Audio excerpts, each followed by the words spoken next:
COPE holds former CBSL Governor Arjuna Mahendran accountable over the Treasury bond scam. Joint opposition calls for an investigation on the Prime Minister with regard to COPE report. Ranil Wickremesinghe මැතිතුමාත් මේකට සම්බන්ධතාවය පිළිබඳ පූර්ණ පරීක්ෂණයක් පැවැත්විය යුතුයි. Prime Minister clarifies Mahendran's absence from the country. ගිය සුමානේ මට අර්ජුන මහේන්ද්‍රන් මහත්තයා හම්බුනම කිව්වා මේ විවාහ මංගලයකට ගිහින් එනවා කියලා. Ranjan Ramanayaka, who did not sign the COPE report, provides explanation. මේ දේශපාලන මිත්‍රයෝ නෑ. මම හිතනවා මෙතන වරදක් සිද්ධ වෙලා තියෙනවා කියලා. Hello there, very good evening to you. You're watching Primetime News and we are coming to you live and direct from the Newsfirst studio here in Colombo. I'm Stephanie Lazarus. I'm Chaturanga Hapuarati. The COPE report on the controversial bond scam, which proved to be rather a heavily debated topic amongst the public of Sri Lanka, was presented before Parliament today. Various factions made their voices heard today over the matter. Newsfirst is prepared to give you a comprehensive report on COPE findings. But first, a look at the President's diary.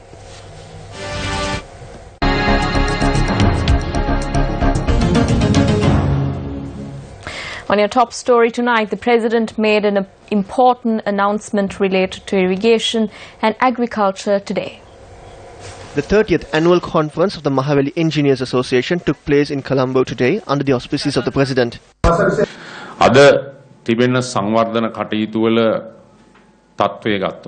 If you take the state of development in the country, we have commenced many large-scale development projects. We have also expedited the Moragahakanda Kaluganga development project. On the other hand, we also expedited the Uma Oya development project. We have many new proposals. We will be utilizing local funds, international aid and grants to commence some of them within the next few months.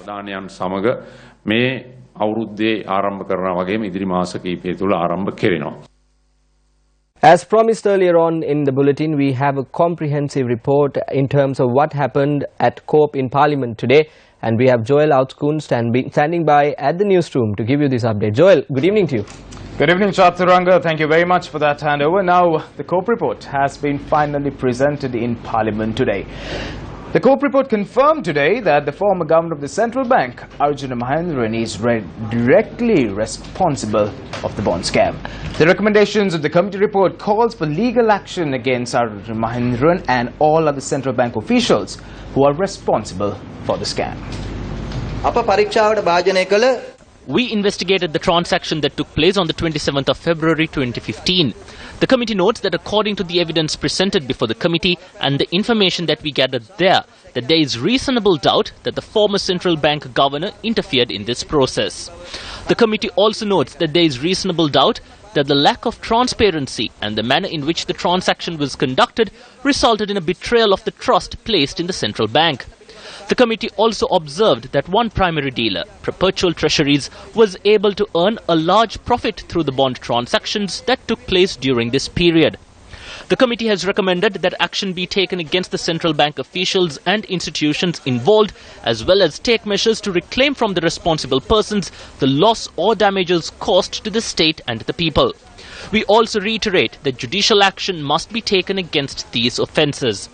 The former governor of the central bank is directly responsible for the controversial bond transaction, and the committee recommends legal action be taken against him and the other central bank officials involved in this transaction. COPE recommends that a competent legal authority should investigate the activities of the central bank, as the transactions with Perpetual Treasuries resulted in the betrayal of trust placed in the central bank. It also recommends that an investigation should be conducted into the manner in which Perpetual Treasuries earned a massive profit within a short period of time.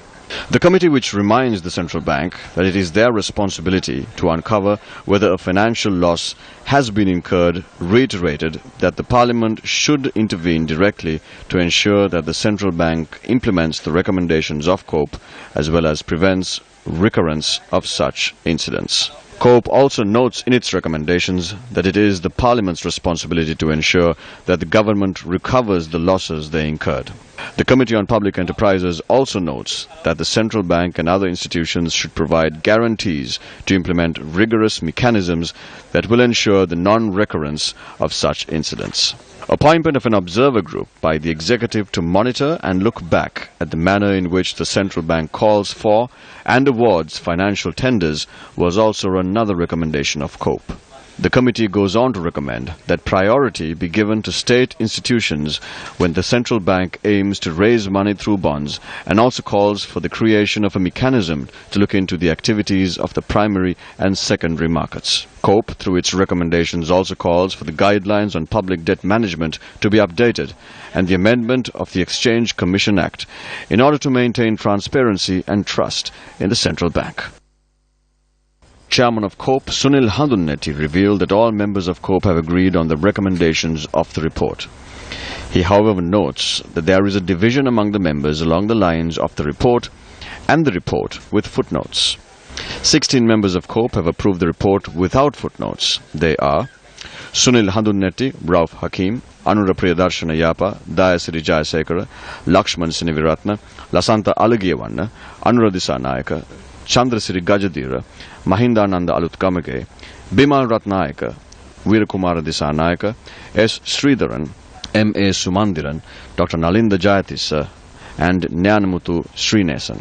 The members of COPE who approved the report with footnotes are as follows: Ravindra Samaravira, Sujeeva Senasinghe, Vasanta Aluvihara, Dr. Harsha De Silva, Ajit P. Pereira, Ashok Abesinghe, Abdullah Mahroof, Hector Puhami, and Harshana Rajakaruna.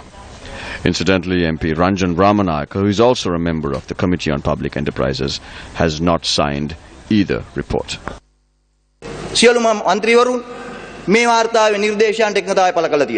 There is a division with regard to the contents of this report. As the chairman of this committee, in accordance with tradition, I have submitted one report, but there is a clear division. 16 members have signed the report without footnotes, while 9 have signed the report with footnotes. The parliamentarian was interrupted when he attempted to speak about activities that took place within the committee. This is a serious issue. There are allegations against me. Order.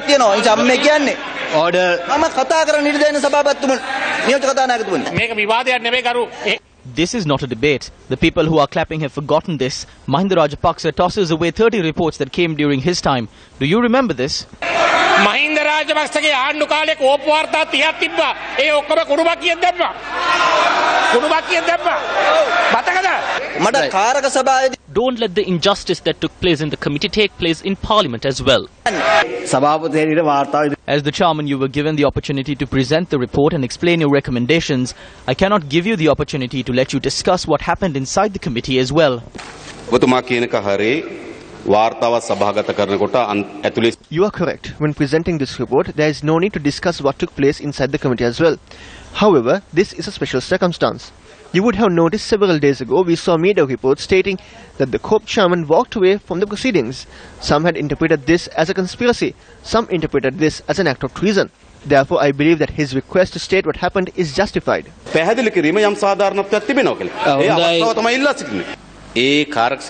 According to tradition, it is not proper to talk about the differences in opinion that cropped up within the committee. These portions of differences could go even to the extent of being expunged from today's Hansard. Read through this report carefully. There are two fundamental differences between the report and the report with footnotes.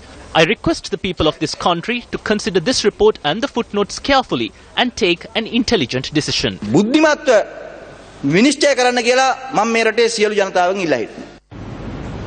Along with MP Sunil Handunneti presenting the COPE report in Parliament, Prime Minister Ranil Wickremesinghe expressed the following comments.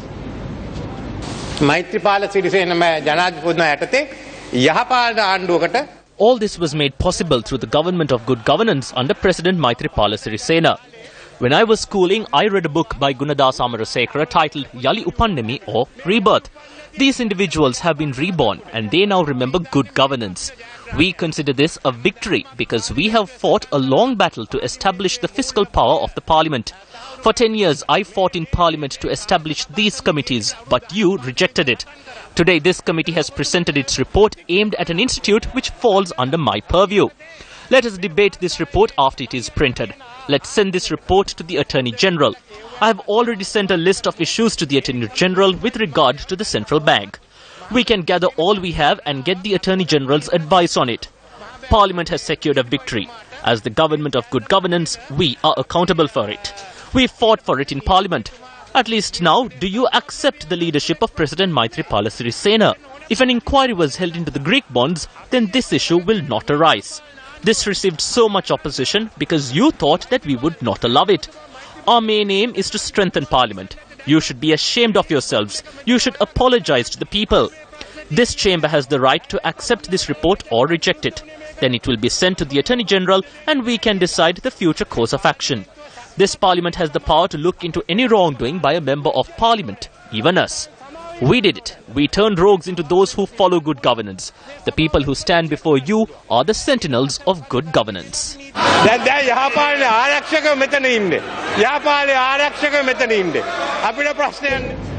Well, views were also expressed in Parliament over the departure of Arjuna Mahendran from the country. There are media reports circulating that the former central bank governor Arjuna Mahendran has left the country. We asked the Prime Minister whether this is true or false. When I met Arjuna Mahendran last week, he said that he will be attending a wedding and that he will return.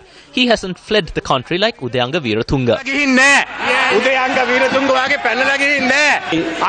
We request the Prime Minister to hold a special debate before the debate on the budget.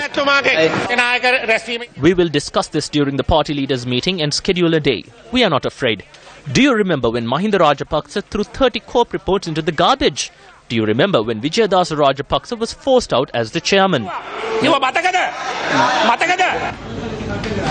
State Minister Sujiva Senasinghe says that the media organizations that report on the activities of the Corp should be summoned before Corp. We have one request to make from the chairman. The activities of Corp are not open to the media. I mentioned within Corp that on several occasions there were media reports. You have the power to summon these media institutions before Corp and question them. We have a right to request for something like this. No, let me finish. He reacted by stating that it is not our duty to look into media reports and statements made by individuals. In accordance with parliamentary privileges, the Corp Committee should summon these institutions and question them.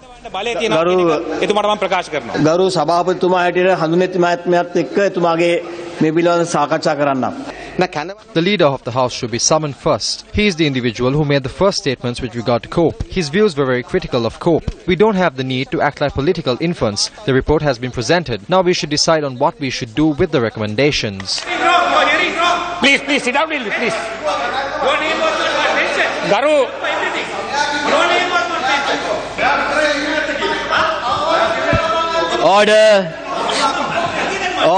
Order, please. I stood up in Parliament one day and stated that Sunil Handuneti is not fit to function as the chairman of this committee because he's the first one to organize a media briefing on the bond issue and said that they will prove it. Okay. Order, please.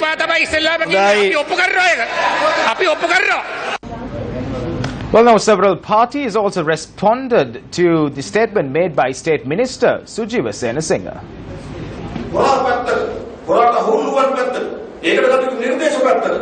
The thief is on one side, the money is on the other side. They are leaving all that aside and they are trying to reprimand the media.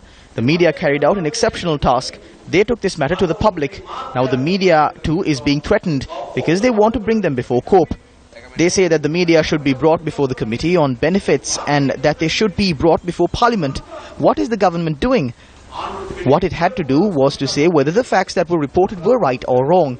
We need to tell this to the Prime Minister and his disciples. Do not dip your whole body in a pit of feces and point the finger at the media.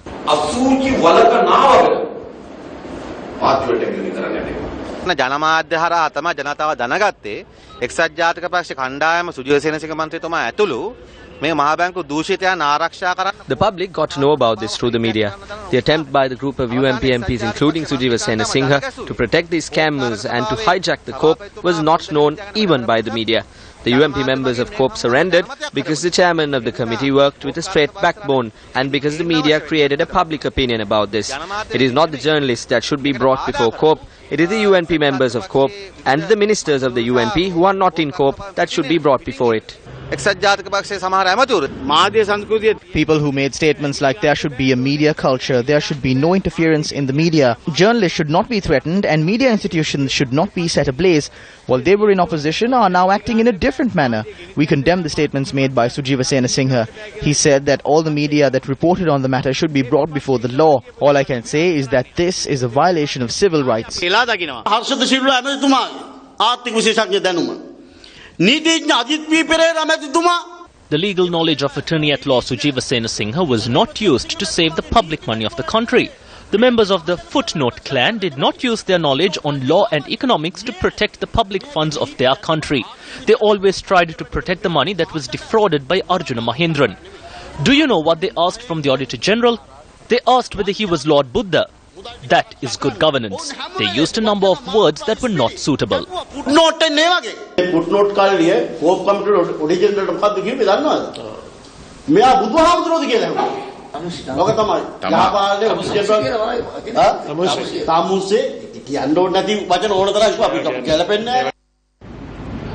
journalists also questioned the Auditor General when he arrived in Parliament to present his report. As the Auditor General, you must have been the individual dealing with most amount of pressure and stress over the past few months.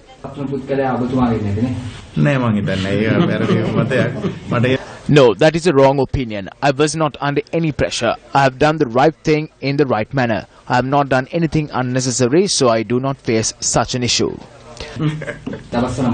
We saw media reports that during the investigation into the bond issue, there were some members who threatened you. Is this true? I don't believe that I will be doing justice if I simply give you a yes or a no answer concerning incidents that happened over 2 or 3 weeks. The verbatim in relation to this will be revealed in the future. Therefore, I believe it is better to discuss this then. Meanwhile, former President Mahinda Rajapaksa also expressed his views over the statement made by Prime Minister Ranil Wickremesinghe in Parliament today. This is the work of the pickpocket thief. He always runs away after the crime. I was listening to the statement made during the parliamentary debate. It was said that they were able to bring the rogues into good governance. So they left us out and took the thieves. That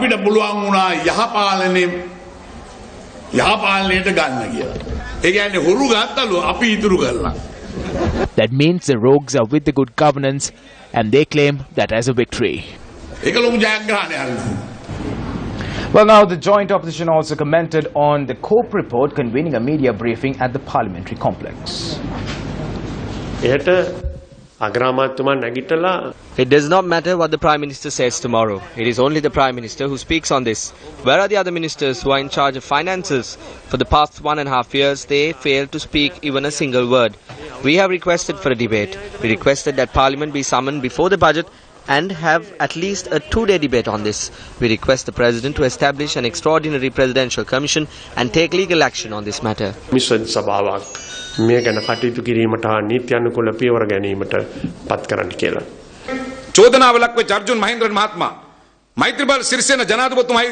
After President Maithripala Sirisena removed the accused Arjuna Mahendran from his position, the Prime Minister appointed this person as an advisor for economic planning, the Megapolis project and on the creation of 1 million job opportunities. When this report was presented to Parliament, it was only the Prime Minister who appeared on behalf of him. When the joint opposition was opposing the Prime Minister, not a single MP stood up and defended him. Therefore, with regard to the bond scam, not only Arjuna Mahendran or perpetual treasuries, but the relationship with Prime Minister Ranil Wickremesinghe must also be investigated. That is our stance.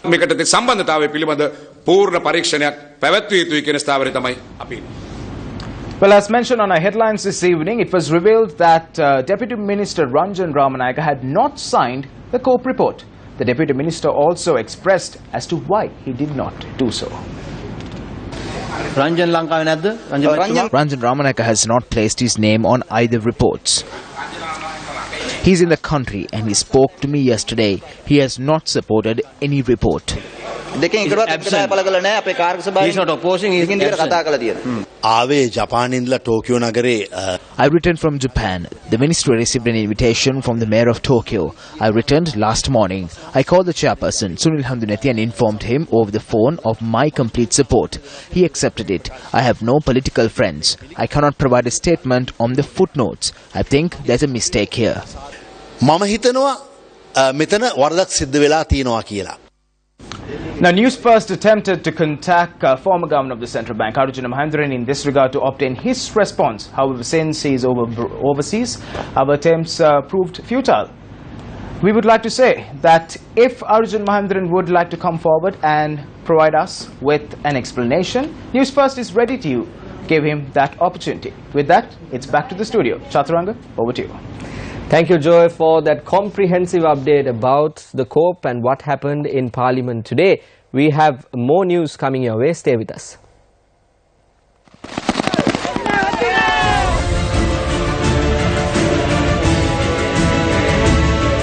මේ ගම්මානෙට අලුත් අවුරුදු උදා වුණා වගේ සුගිය රජයටත් කරන්න බැරි වූ විශාල වැඩ කොටසක් දින 100 ඇතුළත කරන්නට හැකියාව ලැබුණා.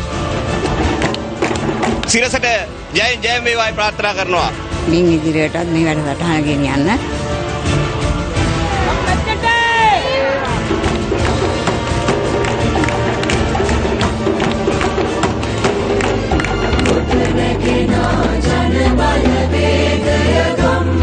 The Gammadda 100-day initiative. With the people, for the people. Welcome back. You are watching Primetime News. The new railway station at Elephant Pass, named the Port of Love, was declared open today. The Port of Love railway station was constructed using funds gifted by school students, teachers and the Ministry of Education. The opening ceremony was held under the auspices of Minister of Education, Akliviraj Karivasam. At this moment, I would like to clearly state that despite whatever challenges or barriers we may face, as a government, we will continue to carry out our policies in a sustainable manner. The unfortunate incidents that took place in this area recently were not planned events. With evil intent, they were random events.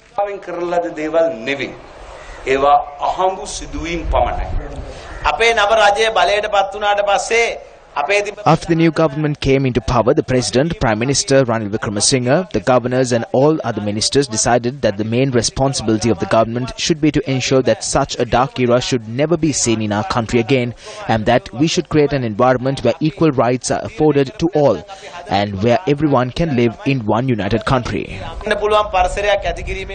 Minister Sajith Premadasa, attending an event in Suryawava today, expressed the following views.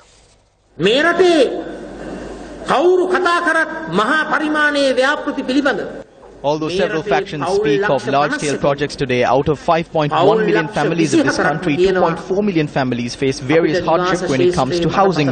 However, under the 77 housing project, each and every family will have their own house, along with a deed by 2025.